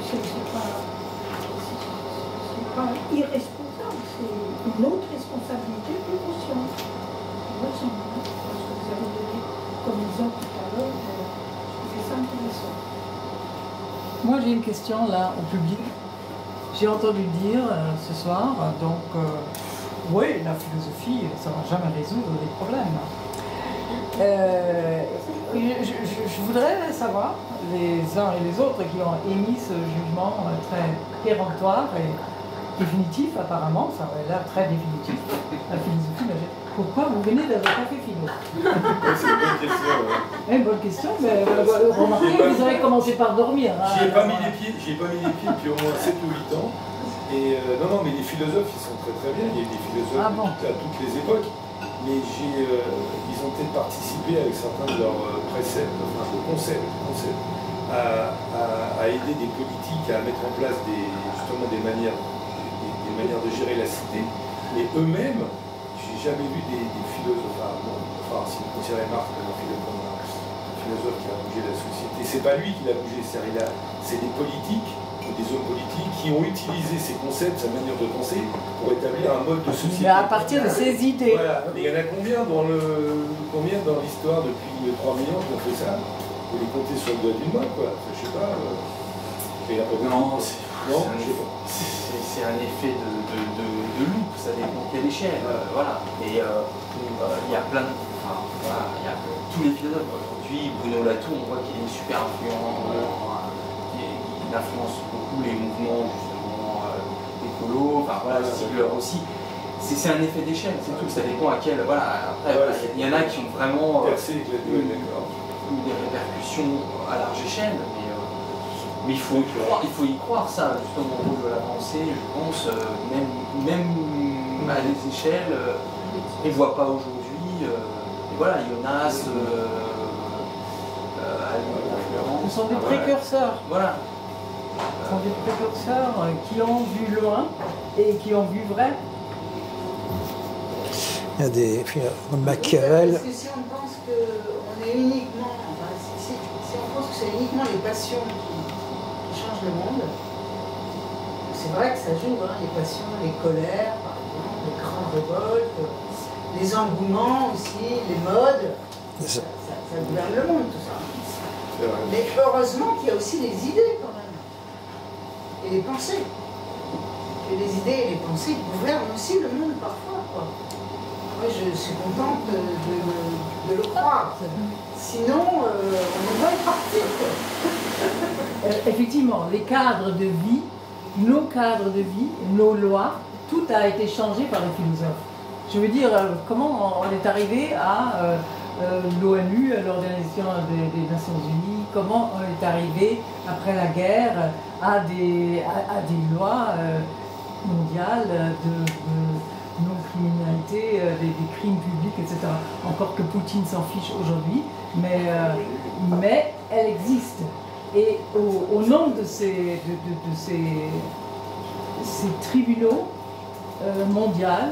mondiaux, on peut quand même juger les gens, même après coup. Et ça nous, je veux dire, ça n'a jamais existé avant. Il y a quand même, je veux dire, vous êtes dans un pays des Lumières, hein. vous les Français, je ne suis pas. J'y habite, mais je ne suis pas française. Et alors, les Lumières, vous les négligez complètement, là, comme ça. Ils ont quand même changé la monarchie. Hein. De la monarchie, on est quand même arrivé à une démocratie. Même si elle va mal, elle existe. Elle existe. Et moi, je n'aurais pas voulu habiter sous un roi. Même si c'est Louis XIV. Hein. Merci. Donc, je ne sais pas, il ne faut pas négliger les Lumières, il ne faut pas négliger la philosophie. Ça a changé le monde, ça a changé petit à petit. Je veux dire, c'est comme ça que la révolution a commencé. 2 philosophes, après 3 plus, les Lumières se sont réunis dans un café ici à Paris, je ne me rappelle plus lequel, c'est dans le 5e, près de l'Odéon, et ils ont discuté. Et ces idées-là ont influencé, c'est les influenceurs de l'époque. Donc ça a changé. Et après, il y a eu, pourquoi y a-t-il eu l'abolition de l'esclavage? À cause d'un homme politique, Jefferson par exemple. Ça aussi, je veux dire, négliger comme ça la philosophie, c'est libre de choix. Pardon? Ah, Isabelle, excuse-moi. Est-ce que tu peux, s'il te plaît, écouter une intervenante? Ce que je voulais dire, c'est que, comme dit Edith, le danger est à l'échelle cosmique. Et de ce fait, la peur rentre dans une dimension aussi inconcevable, hors de conception, quoi. Parce que c'est trop important et ce mécanisme-là freine la prise de conscience. Forcément, parce que justement, du coup, je me dis, les psychologues ont peut-être un rôle à jouer dans la mesure où il faudrait une prise de conscience qui soit intellectualisée autant que faire se peut pour pouvoir précisément trouver des solutions et ne pas paniquer ou occulter le problème, quoi. Voilà, d'autre part, il y a aussi l'absence de scrupules total chez certains, il faut le dire comme ça, ou le goût immodéré de l'argent, pour d'autres, ou pour les mêmes d'ailleurs.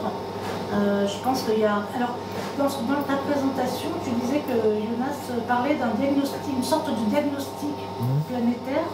Là, je trouve que ce serait pas mal. Donc un diagnostic qui serait rendu public, bien évidemment, un état des lieux qui permettrait qu'on voit à quoi ressemble l'ennemi, quoi. Enfin, à quoi ressemble ce à quoi on doit s'attaquer, quoi. Ça existe, hein, le GIEC, cette grande assemblée de scientifiques mondiale, ça existe. Ils avertissent, ça a commencé avec le rapport Meadows hein, dans les années 80. Tout ça, ça existe. Hein. Et ces scientifiques, les scientifiques ont alerté sur l'état du monde. C'est le Club de Rome qui a commandé. Le Club de Rome. Meadows, c'est le Club de Rome. Ah oui. 72 déjà. Et il est actualisé régulièrement. Il y a une nouvelle version qui est sortie il y a quelques années là. Et Meadows est toujours vivant. Pas sa femme, mais lui est toujours vivant. Il est désespéré. Mais ils annoncent, donc en 72, ça fait combien? 72, 30, ça fait 50 ans. 50 ans. Ben oui, il faut presque 50 ans pour qu'on arrive à croire. Tout ce qui se passe aujourd'hui, moi j'ai suivi une formation de développement durable il y a 25 ans avec l'ADEME, l'Agence de développement écologique, je ne sais pas quoi. Et tout ça, c'était écrit. Tout ce qui arrive aujourd'hui, les ouragans, la sécheresse, les orages, les migrations, les pandémies, tout ça, c'était écrit il y a 30 ans. Moi, j'avais mis un dossier comme ça, que j'ai retrouvé il y a quelques années, il n'y a pas longtemps. Tout ce qui arrive aujourd'hui, c'était écrit. Mais on ne veut pas le croire. Alors, je vais citer une phrase dont Jean-Paul, le mari d'Édith, a inventé, a proposé à Jacques Chirac. Jacques Chirac a dit « La maison brûle et nous regardons ailleurs ». Donc c'est Jean-Paul qui l'a soufflé à Jacques Chirac. Et oui, tant qu'elle ne nous met pas dehors, la maison qui brûle, enfin tout ce qui brûle. Nous regardons ailleurs. Mais je voudrais revenir à la remarque de monsieur sur est-ce qu'on peut imaginer la fin de l'humanité? Je ne crois pas qu'on puisse l'imaginer. C'est difficile à imaginer. Je ne crois pas qu'on puisse l'imaginer. Et puis on se dit de toute façon, ce sera dans combien de générations? Même si ça doit arriver, ce sera dans combien de générations? Et moi, je ne serai pas concerné, et mes proches non plus. Donc, ce n'est pas quelque chose auquel on pense. Mais il y a des civilisations qui ont disparu. Oui, pas l'humanité. Mais pas l'humanité. Et bon, moi, je ne crois pas que l'humanité puisse disparaître, mais elle va se réduire en tout cas. Ça, c'est sûr qu'il va y avoir. Edith, je voudrais dire le rôle des philosophes. Je suis tombée par terre, c'est la faute à Voltaire. J'ai la tête dans le ruisseau. J'ai le nez dans le ruisseau. C'est la faute à Rousseau. Bon. Donc les philosophes de Platon, mais Platon il a conseillé le roi, Ouais. les tyrans. Oui. Ben oui. Et combien d'autres? Machiavel. Et Descartes qui est allé voir Elisabeth, etc. Bon, ouais. Et qui en est tombé malade. Bon, donc le rôle des philosophes, mais c'est comme le rôle des influenceurs sur les réseaux sociaux. Absolument. C'est-à-dire que ils ont, c'est pas un claquement de doigts. Là, je te dis que l'humanité va disparaître demain, alors fais quelque chose. Non, non. Jonas est un philosophe qui s'appuie sur les sciences de son époque, ce que ne font pas toujours les philosophes, bon, et qui alerte. Il alerte sur la fin probable de l'humanité, et non pas sur la fin des civilisations, mais sur la fin probable de l'humanité. Il alerte. Bon, voilà. C'est ça le rôle des philosophes, d'alerter.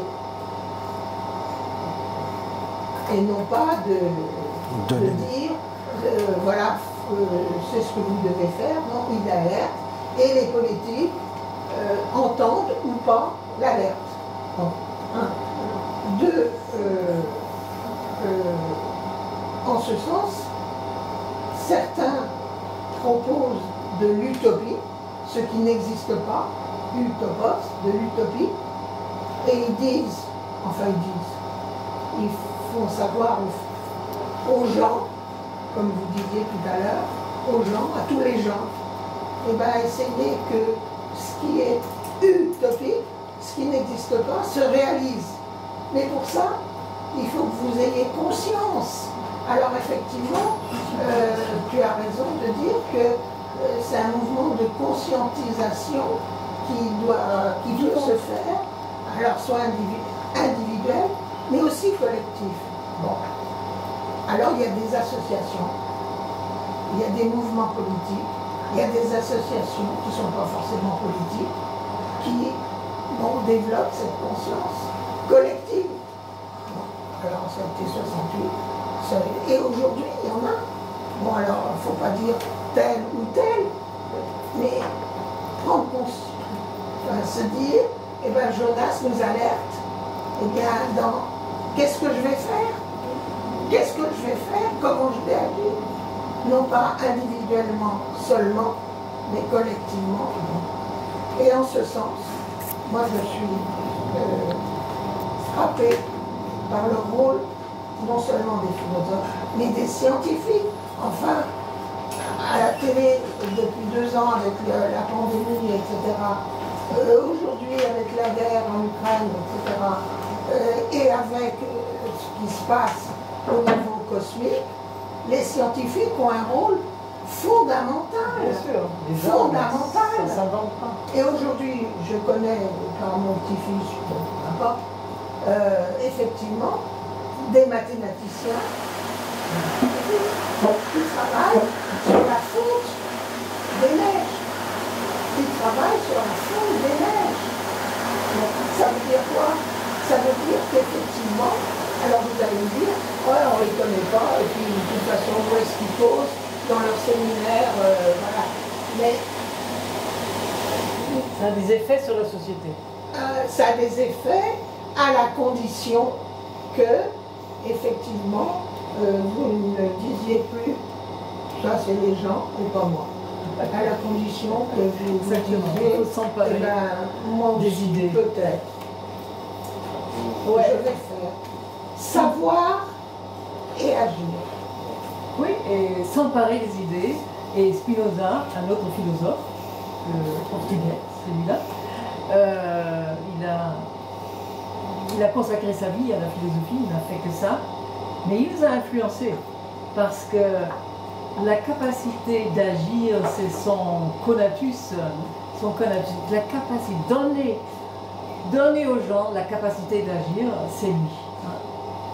Moi, il y a des notions qui m'imprègnent et je pense qu'ils imprègnent d'autres gens, hein, parce qu'une vie comme ça est exemplaire.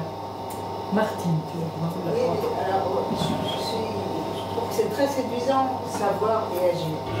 Ces deux verbes, l'un et l'autre, on a l'impression qu'il y a un point de puissance, hein, et de retrouver donc du pouvoir. Mais à mon avis, il manque quelque chose. C'est-à-dire que c'est pas parce que j'ai pris conscience que pour autant je peux agir.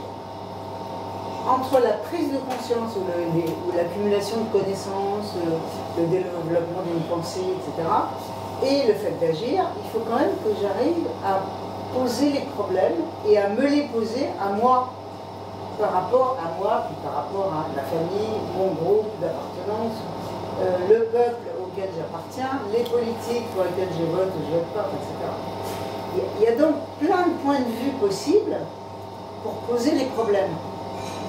Alors, moi j'aime bien ce que vous dites, par exemple, il y a aussi le rôle des artistes. Hein. Moi j'ai rencontré un mec formidable qui a fait voir un glacier qui est en train de fondre, je crois que c'est dans l'Antarctique, et il s'est mis à danser sur le glacier. C'était d'une beauté, c'est à couper le souffle, extraordinaire. Et moi j'ai remporté un poster avec la photo de ce glacier, et je l'ai chez moi, et moi ça me rappelle tout le temps cette histoire-là, quoi.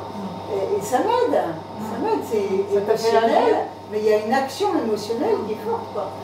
Bon, donc voilà, mais je reviens à, voilà, l'artiste il peut faire ça, il lutte de cette manière-là, il fait quelque chose de très utile, hein.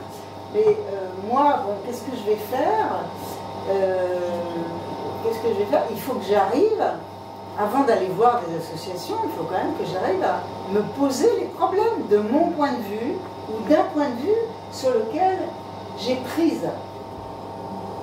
Voilà, c'est ça le truc aussi, c'est que il n'y a pas que le fait d'agir généreusement pour la planète, je sais pas, en arrêtant la bagnole par exemple, en arrêtant de consommer de la viande tous les jours. Il n'y a pas que ça. Il faut aussi que ça passe par... c'est comme ça que moi je me pose le problème. C'est-à-dire l'élaboration de convictions, l'élaboration d'un angle de vue sur lequel moi j'ai envie de me positionner. Parce que pour moi c'est essentiel. Voilà. Et puis il y en a plusieurs évidemment, hein, mais voilà, moi je pense qu'il y a cette étape-là qui est vachement nécessaire. On n'a pas uniquement prise de conscience et hop, on n'agisse pas. Non, mais tu te sens concerné ou tu te sens pas concerné? Tout est là quand même. Non, mais il y a besoin d'élaborer quelque chose. Moi, je ne vais pas aller voir une association comme ça demain. J'en sais rien. Il faut que j'arrive à élaborer. Moi, j'ai mis, par exemple, bon, je peux prendre l'exemple de ma voiture. Hein. Moi, j'ai viré ma voiture il y a un an, je l'ai vendue. Et à la place, je me suis construit une terrasse avec des fleurs. Bon, ben, je suis vachement contente maintenant. Je suis très fière de ce que j'ai fait. Bravo!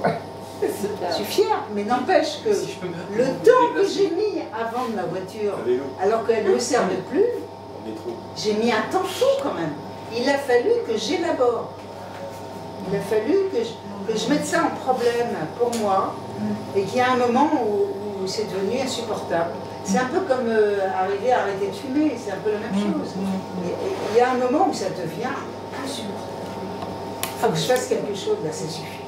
Ah ouais, et comment vous déplacez? Parce que c'est une question concrète, là, parce que c'est la différence avec le tabac, hein, parce que le tabac, bon, c'est une addiction, mais la finalité du tabac, c'est quoi? Voilà, alors que la voiture, quand même, c'est de se déplacer. Donc comment vous vous déplacez sans voiture? Mais je me débrouille autrement. C'est bien parce que j'ai constaté que je ne l'utilisais plus voilà, c'est ça. de la manière efficace que je l'utilisais précédemment, pour plein de raisons, parce que je ne travaillais plus, parce qu'il y avait plein de choses qui avaient changé dans ma vie. Il a fallu que je constate qu'elle était devenue mais carrément inutile, quoi. D'accord. Donc c'était presque facile. Mais non, c'est pas facile. Tel que tu le présentes. C'est pas facile. Parce que c'est un symbole, parce que c'est la preuve de mon indépendance, et c'est une garantie d'indépendance à venir. C'est moi qui décide ce que je fais quand je veux, etc. Il y a plein de choses à balancer pour arriver à prendre une décision comme ça. C'est complexe comme décision. Voilà. Donc, moi, je trouve que c'est pas simple et qu'on ne peut pas dire savoir agir. Il y a des intermédiaires entre les deux. Attends, tu vas quand même pas barrer le savoir sans savoir, comme la plupart des gens ne sont pas au courant du rapport Meadows, du Club de Rome, etc. Ça, c'est un enseignement public qui est à la base, qui devrait être enseigné dès l'école primaire. Je suis entièrement d'accord avec ça. Voilà. Et donc, on peut formater les esprits autrement. Et on peut faire quelque chose pour les programmes scolaires. On peut faire quelque chose. Mais les politiques devraient avoir cette volonté. Moi, je pensais que les gens le savent, mais dans le contexte mondialisé dans lequel nous sommes, quelle forme politique pourrait permettre d'appliquer des décisions de changement? Et effectivement, est-ce qu'on ne risque pas de se retrouver comme un régime chinois? C'est ça. C'est pas en France. Merci, non, mais moi, oui, tout à fait. Je veux pas, je veux dire, c'est pas Macron ou c'est pas l'Europe ou même Bolsonaro. Enfin, je veux dire, il n'est pas maître, c'est pas lui qui va décider. Quelle forme politique pourrait permettre d'arriver? On a conscience, donc on va appliquer. Mais on est dans un contexte mondialisé, c'est-à-dire que si l'autre le fait et que moi donc il faut que tout le monde le fasse. Et on se retrouve effectivement là. Une dictature. Ouais. C'est une bonne question. Hein. Je ne suis pas sûre que ça soit que tout le monde le fasse. Parfois, ce sont des petites choses qui déclenchent un mouvement. Et après, oui, mais on y a tous cru. On est entraîneur, ou on ne l'est pas. On y a tous cru, et c'est le privilège de la jeunesse. Si je peux. Oui, vas-y. Non, c'est vous parlez de la Révolution française, les Lumières, c'est le moment de vous sortir parce que la France a été contre en Europe avec la fabrication d'une république, a été contre tout le reste des nations, tout le reste de l'Europe. Donc c'est possible de faire son truc sans envisager. Alors on va me dire, oui mais aujourd'hui on est dans une ère mondialisée, c'est plus possible. Bah, c'est plus possible parce qu'on le postule, mais moi je pense qu'il faut le croire, que à l'échelle d'une nation, on montre l'exemple et il faut avoir le courage de ça, contre tout le reste du monde. Et je pense que c'était pas facile non plus au XVIIIe siècle pour la France.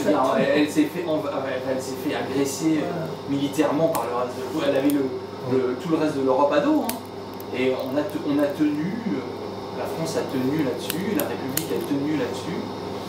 Et elle a fait école, parce qu'en fait ça a éveillé des consciences ailleurs, et tout le monde s'y est mis progressivement, et de toute façon la France, même la France, ça n'a pas été d'un bloc. Il y a eu la Révolution, il y a eu une réaction, Napoléon, Romonarchie, etc. Donc ça a mis du temps, mais donc il faut y croire, c'est juste qu'il faut y croire. J'ai levé la main, je suis entièrement d'accord avec toi, il y a toujours, et c'est toujours le privilège de la jeunesse de croire, mais en même temps on a de plus en plus conscience qu'on s'enfonce dans un mur, et effectivement, heureusement, il y a toujours des jeunes qui vont se lever, XR, ou etc., ou juste deux petits verres d'Aragon. Il y aura toujours un couple frémissant pour qui ce matin-là sera l'eau première. Donc effectivement, il y aura toujours tu vois, là, deux jeunes qui vont se regarder avec les yeux qui brillent, et il y a le matin qui se lève, etc. Oui, ça fait partie de nous. Mais dans le contexte, dans le monde dans lequel on est, c'est difficile. Et effectivement, après, je pose la question du régime politique. Il y a un problème de l'urgence. Parce que la révolution, le truc, la survie physique n'était pas en jeu. Ah aussi, le manque de pain. Non, la survie physique de l'humanité n'était pas en jeu. Ben, le manque de pain. C'est une question de survie. C'est les femmes qui ont tapé sur les casseroles. Aujourd'hui, l'humanité, le pronostic vital est engagé. Oui. Ça fait une raison de plus. Une raison de plus de. Mais oui, donc c'est. Contre le reste du monde de faire notre truc à nous. Voilà. Et de essayer de bouger. Je veux dire, ça devrait motiver en fait. Bien sûr. Mais je pense que c'est plutôt ça une réponse globale. Elle sera pas. Elle sera globale, mais elle ne sera pas. Pas tout à la fois. Là, on postule. Moi, je ne vous apporte pas d'arguments, mais vous n'en apportez pas non plus. Car on postule que c'est possible, c'est pas possible. On est dans une. Comment dirais-je? Dans une situation assez, on va dire, délicate, entre guillemets. Ça n'a pas empêché un Poutine de déclarer une guerre sans continent qui n'est pas connu depuis un certain temps. Je veux dire par là, c'est que c'est pas la France toute seule qui va pouvoir imposer la paix en Ukraine, par exemple. Le problème est beaucoup plus comment dire, général. Il est beaucoup plus global. Il n'y a pas d'instance internationale le jour qui dit à Poutine, bon maintenant t'arrêtes ton cirque, tu rentres chez toi. Et on regarde et on dit, ah moi j'ai le bouton nucléaire. C'est le meilleur moyen pour rien faire. Non, une bonne excuse pour ne rien faire. C'est pas une question de ne rien faire ou une bonne excuse. C'est que l'urgence que nous vivons. Pas de dialogue. Oui. Est-ce que vous avez fini? Parce que vous n'argumentez pas, vous dites simplement que vous affirmez. Vous n'argumentez pas. Alors, ce que je... ce que je voudrais dire comme exemple... Comme exemple, vas-y. Madame avait demandé la parole. Oui, c'est là. Non, vas-y. Elle doit finir. Ça va revenir. Vas-y. Moi, je voulais dire qu'il y a un gars qui s'appelle Michael Levy, qui est sociologue, et qui a été révolutionnaire, entre guillemets, et qui reprend le terme de révolution. Il faut faire la révolution. On y croyait quand on était jeune, maintenant on laisse ça aux jeunes, et puis on ne sait pas très bien ce que ça va donner. Et il y a cette formule qui me semble juste par rapport au débat qu'on a là, c'est la révolution aujourd'hui est un frein d'urgence. C'est-à-dire, frein d'urgence. C'est-à-dire que dans l'histoire à venir, eh bien, il s'agit de freiner l'orientation qui a été prise jusqu'ici. De comment effectivement persuader les gens autour de nous et soi-même, en effet, qu'il faut faire la révolution, c'est-à-dire qu'il faut réduire les inégalités, réduire la pauvreté, consommer autrement, et tout ce qu'on raconte par rapport à la disparition possible et même probable de l'humanité. La disparition cosmique de l'humanité. Eh bien, il faut savoir argumenter. Tout le monde dit, il faut savoir argumenter, parce que les gens ne sont pas bêtes, mais ils ont peur, et parce qu'ils ont peur, et parce qu'ils sont égoïstes, parce qu'il faut manger d'abord, et chacun pense à soi. Il faut savoir argumenter. Bien, Jonas, dans l'éthique du futur, je crois, développe cette idée, c'est que ça n'est possible l'argumentation que dans une démocratie. Donc une démocratie pluraliste. Mais deux, il y a un problème. Et comment ça s'appelle Ricoeur reprend ce problème que souligne Jonas en disant argumenter, c'est entré dans l'éthique de la discussion. Dans la discussion éthique, on cherche à convaincre. Bon. Mais pour convaincre, qu'est-ce qu'on a comme argument? Eh ben, on a les idées, les convictions qui sont liées à nos traditions, qui sont liées à notre situation, etc. Et donc, il y a conflit. On n'arrive pas à convaincre. Parce qu'il y a conflit, parce que, bon, moi, comme tu disais, je suis née en France, mais je suis allemande. Ah bon, ma tradition, elle fait que... nanana. Et d'autres, aujourd'hui, hein, la querelle des identités, tout le bassin. Bon. Et ben, peut-être que... Et c'est Ricoeur qui m'a appris ça, en réfléchissant sur Jonas, que aujourd'hui, le problème, c'est de... Comment dire? De convaincre qu'il faut argumenter. Et pas seulement se vouloir ami de. L'argumentation a une visée universalisante. Absolument. Alors que la proposition d'être ami, tolérant, bienveillant, ça a une visée singularisante et ça n'entraîne pas la conviction et ça n'entraîne pas le débat pluraliste. Eh bien oui, on en est là, et donc voilà. Voilà. Je ne sais plus qui disait, il y a un penseur, je ne sais pas si c'était pas allemand, j'ai plus le nom, il disait que la démocratie était sans doute le frein aussi au changement, à savoir que nous, régulièrement, nous déléguions à une classe politique, donc en fin de compte, on se séparait de son propre pouvoir à travers un bulletin de vote, ou en restant chez soi, parce qu'aujourd'hui c'est assez courant malheureusement, et que, en fin de compte, la démocratie représentative aujourd'hui des pays occidentaux serait un frein au changement. Je ne sais plus son nom, ça m'échappe. Ça ne dit rien à personne, c'est un nom. Non, c'est pas. Je l'ai lu quelque part. Tocqueville. Non, il me semble que c'était un nom allemand, il me semble que c'était un germanique. Pas contre la démocratie. Non, représentatif. Non, mais il a alerté sur les dangers de la démocratie. Sur les dangers de l'ennui de la démocratie. Qui ça? Parce qu'il y en a d'autres qui s'en occupent. Qui ça? La haine des politiques, elle s'est beaucoup développée en France. Qu'est-ce qu'ils foutent? Ils foutent rien, quoi. C'est un bien, ça. On attend qu'ils fassent des trucs. Bah, ils ont été un peu poussés au train par les gilets jaunes et puis on voit ce que ça a donné. Les députés, ils ont déprimé. C'est pour ça que c'est marrant. Je peux me dire, Arnaud, il y a un mot là qui m'a fait un peu sourire. À un moment donné, il y a une heure, vous avez dit oui, les conférences, parler de président, les conférences citoyennes, il a parlé, il a fait évoquer plein de débats avec la population. C'est vous? Non, c'est. Que ça avait abouti à rien du tout.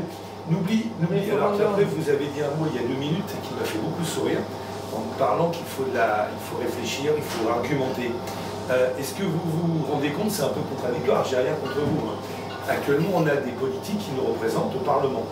Est-ce que vous vous êtes rendu compte, ça a commencé pendant le Covid, et ça continue maintenant, que pour des questions importantes comme la gestion de l'énergie, ça se passe en Conseil de défense, madame. Il n'y a pas quelque chose qui vous gêne? Ça ressemble beaucoup à une dictature. Parce que gérer un monde vers les députés zéro, tout se passe en Conseil de défense. Il y a 3 mecs, on ne dirait même pas de femmes, hein, qui vont gérer le sort de toute une population. Les parlementaires, ils ne sont même pas là. Où il est le débat contradictoire? Il n'y en a pas. Il n'y en a jamais eu. Et il continue, ça continue maintenant. Et ça continue maintenant. Regardez, dans les trucs d'énergie, ils passent ça au Conseil de défense, pas au Parlement. Les parlementaires, ils ne servent à rien, ils leur marchent dessus. Si vous appelez ça une démocratie, moi je rigole. Oui, enfin non, c'est mon point de vue maintenant. C'est pour ça que Platon, il voulait le despotisme éclairé contre la démocratie.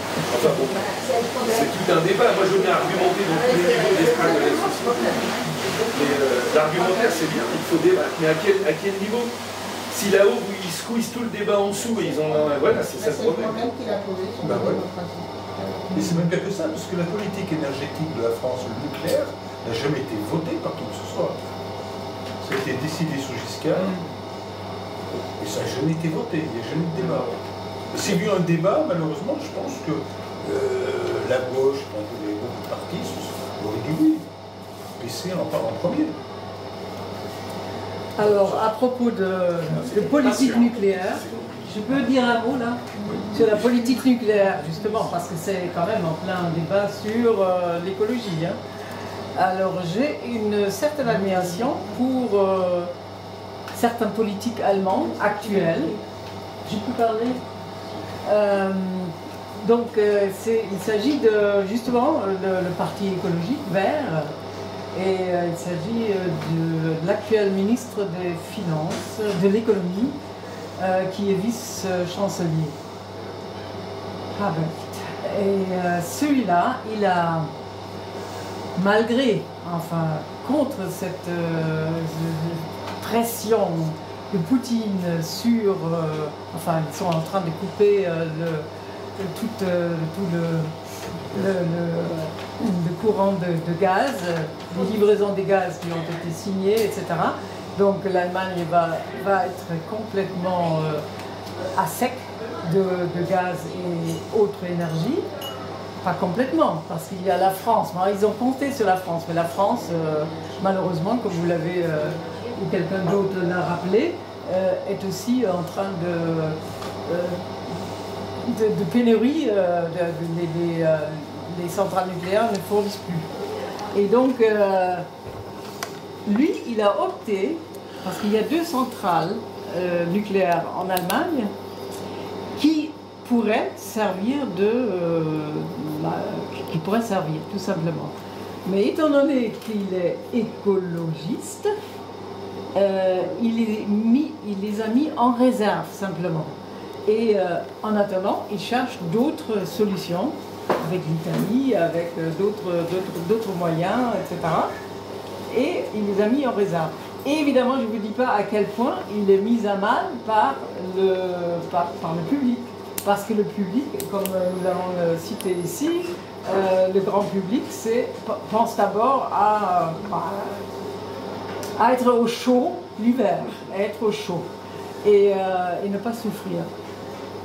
Et moi, je trouve admirable cette attitude d'un politique qui tient compte de ses promesses. Parce que les Verts en Allemagne ont toujours été contre le nucléaire. Ils ont fait une sorte de résistance contre le nucléaire, et pacifique d'ailleurs. Mais malgré ça, les centrales se sont construites. Mais là, il les met en réserve. Moi, je trouve ça courageux de la part d'un politique. Si on peut revenir en France, je voudrais conclure parce qu'il est 9h. Ah, il est 9h. Ouais, et donc on ne veut pas vous imposer. Je voudrais revenir sur la Convention citoyenne. Je ne sais pas qui pense que c'est quelque chose de négatif, mais pour moi, c'était quelque chose de très positif. C'était quelque chose de très positif, parce que ça a permis à des gens de se réunir autour d'un thème, autour d'un sujet, de les former, ces gens, sur le sujet, effectivement, d'élaborer des propositions, 49 ou 50, et effectivement, il n'y en a eu qu'une ou deux qui ont été retenues sur les 49 ou 50. Mais Cyril Dion lui-même, qui a présidé cette commission, a dit que de toute façon, c'était quelque chose de positif, parce qu'il y a eu des écrits, il y a eu des textes qui ont été émis par ces 50 personnes qui ont participé à cette convention citoyenne. Et, non, c'est pas 50, c'est 200. Mais il y aura des traces. Et, comme on dit, Paris, c'est pas fait en un jour. Et à un moment, on sortira un truc d'un tiroir, à un moment, on sortira un autre truc. Il y a des choses qui ont été pensées et réfléchies et qui, un jour ou l'autre, seront utilisées. Voilà. Donc, il faut passer, il faut laisser le temps au temps, comme on dit.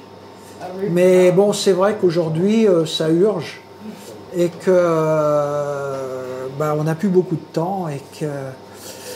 Mais bon, c'est sûr que on a un rôle individuel à jouer, c'est clair, mais c'est les politiques qui ont effectivement le plus grand rôle à jouer. Mais et de le passer, ce référendum sous silence, c'était pas bien. Hein. Je veux dire, c'est un mépris de la démocratie. Ça, c'est... quand Voilà. même, Je vous notre remercie. président l'a fait. Non, mais je voudrais avoir le mot de la fin pour dire bon. que les rencontres et débats entre membres organisent un autre débat dans 2 jours, c'est-à-dire le Vendredi. Le 16, oui, le 16. Sur le wokisme, est-ce que tout le monde sait ce que c'est que le wokisme? Personne? Le wokisme, W-O-K-I-S-M-E. Donc c'est le mouvement on fait allusion. Une abréviation? Pardon? Une abréviation? Non, c'est un terme anglais, mais ça veut dire wake up. Wake up et réveille-toi, réveille-toi. Et c'est les mouvements, les commentaires des identitaires. Alors il s'agit de racisme, il s'agit de sexualité et tout ce qui est de genre, genre et autres victimisations de la société. Et nous invitons une franco-américaine qui a écrit un ouvrage sur le wokisme et quelle est son implication, son adoption en France. Et il y a effectivement des effets. Edith, ici présente, elle peut en dire quelque chose, certainement. Le wokisme est en pleine floraison. Donc c'est à la médiathèque d'Antony, vendredi à 20h. C'est contestataire. C'est des groupes, comme sur la colonisation. Bon, par exemple, un exemple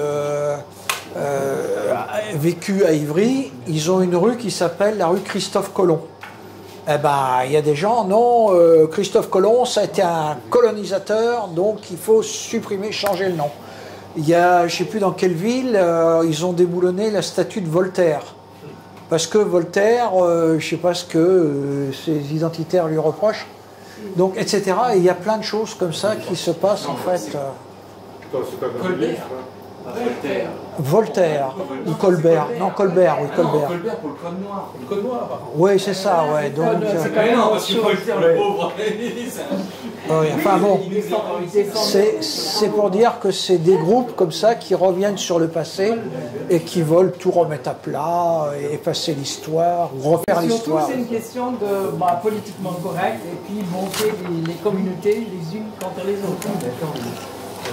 Donc voilà, vous êtes invités et à la prochaine, donc le 28 septembre, si le cœur vous en dit, ou l'esprit, engagement éventuel. Voilà.